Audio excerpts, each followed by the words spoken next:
Hello guys, আসসালামু আলাইকুম। আমি লাল পাতাকপি ভাজি করব।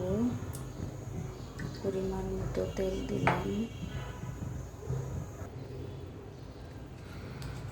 তারপরে তেলের মধ্যে আমি একটু জিরা দিলাম, আস্তা জিরা।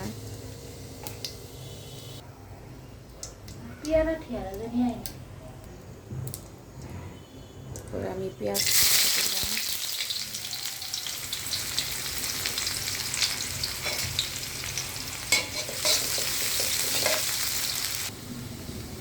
তারপরে একটু কাঁচামরিচ দিলাম।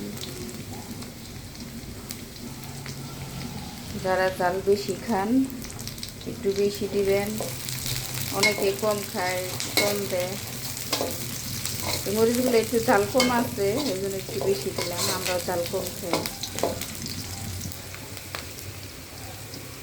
তারপর আমি তেলের মধ্যেই লবণ দিলাম। তেলের মধ্যে লবণটা দিলে সব ভাজির মধ্যে ঢুকে, লবণটা অনেক স্বাদ হয়, টেস্টটা অন্যরকম হয়। এখন আমি ভাজিটা দিব, যেটা লাল পাতাকপি।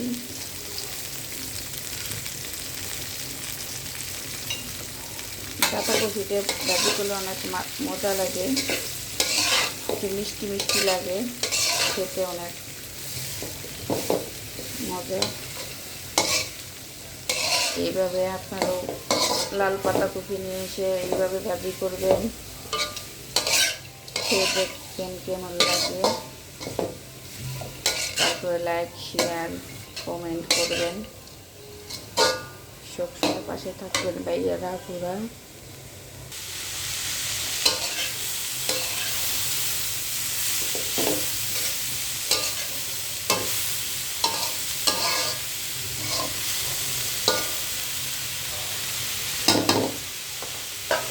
এখানে ঢেকে দেব। হ্যালো গাইস, আমাদের ভাজি হয়ে গেছে প্রায়।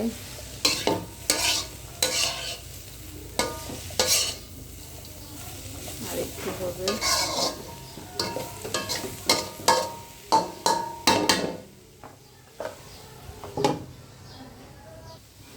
আমাদের এটা ভাজি হয়ে গেছে।